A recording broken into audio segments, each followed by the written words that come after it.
O'sha kuz oqshomlarining birida hovlimizga boshqacha sukunat cho'kkandi. Bu sukunat oddiy sukunat emasdi. Erim Sardor Rossiyaga ketganiga endigina 3 oy bo'lgandi. Uyda qaynonam, men va qaynotam qolgandik. Qaynotam mahalladagi boshqa chollarga o'xshamasdi. Yoshi 50 dan oshgan bo'lsa-da, har doim tik yuradigan, qimmat atir hidi anqib turadigan erkak edi. U kishining nigohida qandaydir alanga, ayollarni o'ziga rom qiladigan sirli kuch bor edi. Mahalladagi ayollar qaynotam haqida pichirlashib gapirishardi. Yoshligida juda ko'p qizlarning boshini aylantirgan, haqiqiy xotinboz bo'lgan degan gaplar yurardi. Men bu gaplarga avval e'tibor bermadim, chunki u mening qaynotam edi. Lekin erim Sardor ketgach, hammasi o'zgara boshladi. Hammasi oddiy e'tibordan boshlandi. Dastlab bu shunchaki ota va qiz o'rtasidagi munosabatlarga o'xshardi. Lekin qaynotamning munosabati boshqacha edi. U bozor qilganda har doim menga atab nimanidir qo'shib olib kelardi. Ba'zan ro'mol, ba'zan men yoqtiradigan narsalar. Qaynonam sodda, kasalmand ayol bo'lgani uchun ko'pincha xonasidan chiqmasdi. Qaynotam esa bundan ustalik bilan foydalandi. Esimda, yomg'ir sharros quyayotgan kuni bozorga tushishimizga to'g'ri keldi. Qaynotam mashinani boshqarib borar, men orqa o'rindiqda o'tirardim. Oynadan tushayotgan yomg'ir tomchilariga tikilib ketayotgandim. Sardor telefon qilib turibdimi deb so'radi liqlik bilan. Ha, kecha gaplashdik dedim. U yosh, hali hayotni tushunmaydi. Seni bunday yolg'iz tashlab ketish yaxshimas dedi kutilmaganda.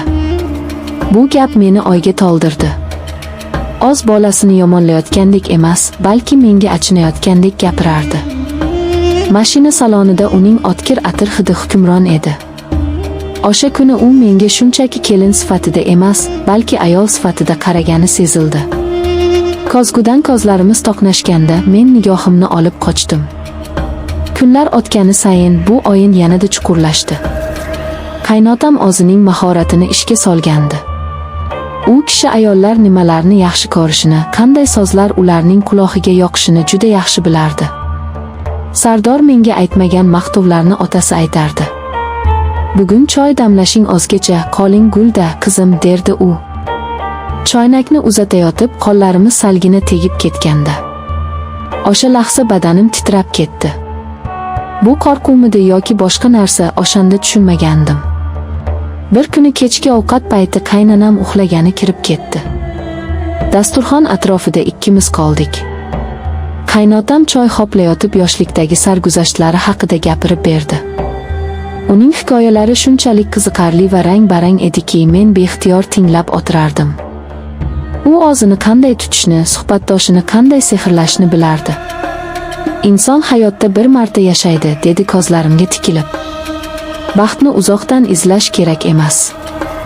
Ba'zan baxt yoningda turadi, lekin sen uni ko'rmaysan. Bu so'zlar shunchaki falsafa emasligini ich-ichimdan his qildim. U meni nazarda tutayotgandi. Ortadagi chegara, o'sha ko'rinmas devor qulay boshlagandi. Eng dahshatlisi, men bu e'tiborni kuta boshlaganim edi. Erim Sardorning quruq yaxshimisizlar, pul yetib turibdimi degan gaplari menga yetmay qolgandi. Menga tirik insonning harorati, shirin so'zi, maqtovi kerak edi. Qaynotam esa buni juda noziklik bilan berardi. U hech qachon qo'pol harakat qilmasdi, hammasi juda madaniyatli, juda silliq kechardi. O'sha kuni tug'ilgan kunim edi. Sardor ertalab tabriklab pul jo'natishini aytdi. Kechqurun esa qaynotam uyga kirib keldi-da, stol ustiga kichkina quticha qo'ydi. "Ochib ko'r", dedi u jilmayib. Qutichada tillo taqinchoq bor edi. Men hayron bo'lib qoldim. "Dada, bu juda qimmat-ku", dedim duduqlanib. "Sen dunyodagi eng qimmat narsalarga loyiqsan." Sardor buni tushunmasligi mumkin, lekin men ko'rib turibman. "Sening ko'zlaringdagi dardni ko'tarolmayman", dedi va o'sha on o'rtamizdagi masofa butunlay yo'qoldi. U taqinchoqni taqib qo'yish uchun orqamga otdi. Uning issiq nafasi bo'ynimga urildi. Men joyimda qotib qolgandim. Qo'llari bo'ynimga tekkanda butun vujudim yonib ketgandek bo'ldi. O'sha lahzada men kelin ekanligimni, u esa qaynotam ekanligini unutdim. Faqat o'sha lahza, o'sha e'tibor bor edi. Bizning munosabatlarimiz so'zsiz bitimga o'xshardi. Hech kim ochiqchasiga sevaman demasdi, lekin har bir qarash, har bir imo-ishora shunga ishora qilardi. U kishi hovlida ishlayotganimda yonimga kelib, yordamlashar, tasodifan yelkamga qo'l qo'yar, men esa bu teginishdan qochmasdim. Aksincha, bu menga qandaydir kuch, ishonch berardi. O'zimni go'zal va kerakli his qilardim. Qaynotamning babnikligi, ayollar psixologiyasini chuqur bilishi mening ojiz nuqtalarimni topishga yordam bergan edi. Qaynotam meni qachon maqtashni, qachon jim turishni, qachon sovg'a berishni aniq bilardi. Qishning sovug'i tushganda qaynanam davolanish uchun sanatoriyaga ketdi. Uyda faqat ikkimiz qoldik. Bu vaziyatdan qo'rqishim kerak edi, lekin men ichimda boshqacha bir hayajon tuydim. Oqshomlari televizor qarshisida o'tirardik. U menga meva archib berardi. Bilasanmi, dedi u bir kuni kechqurun. Men yoshligimda ko'p xatolar qilganman. Lekin hech qachon birovni majburlamaganman. Ayollar menga o'zlari talpinishgan. Chunki men ularni tinglardim. Erkak kishi ayolni tinglashni bilishi kerak. U menga yaqinroq o'tirdi. Sen eshitilmagan ashulaga o'xshaysan. Sardor sening qadringga yetmaydi. Agar men yoshroq bo'lganimda. U gapini tugatmadi, lekin ma'nosi aniq edi. Uning qo'llari kaftimdan ushladi, men qarshilik qilmadim.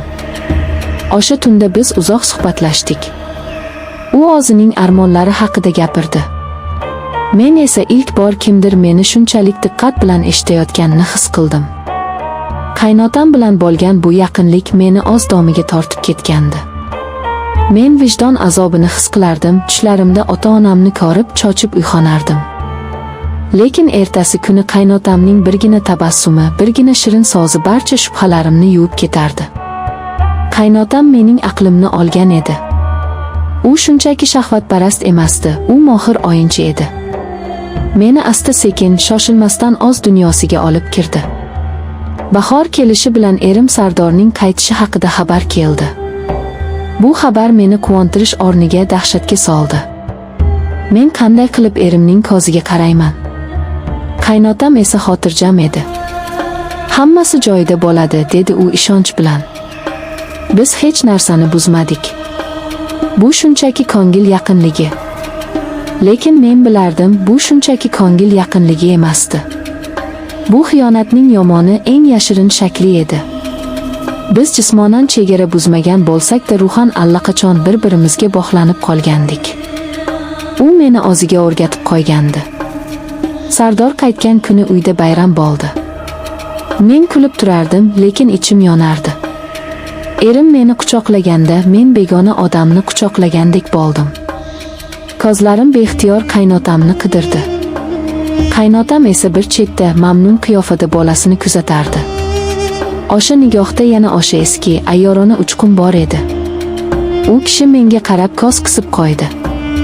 Shu ondayoq tushundimki, men bu odamning o'yinchoqiga aylanib bo'lgandim. Uning uchun bu navbatdagi g'alaba, men uchun esa umrbodlik yuk edi. Keyingi oylar davomida ham qaynotam fursat topganda menga o'z e'tiborini ko'rsatib turdi. Sardor yonimizda bo'lsa ham bizning o'rtamizda yashirin til bor edi. Bir qarash, bir tabassum. Bu sir meni yeb bitirardi. Men erimga xiyonat qilmagandek edim, lekin aslida eng katta xiyonatni ko'nglimda qilgandim. Qaynotam haqiqiy babnik ekanligini o'shanda yana bir bor isbotladi. U o'z kelinni ham o'zining jozibasi bilan rom qildi va buni shunday ustalik bilan qildiki, hech kim, hatto ohli ham sezmadi. Men esa o'sha iliq munosabatlar, o'sha shirin so'zlar asirasiga aylandim. Sardorning soddaligi, ishonchi meni yanada ezardi.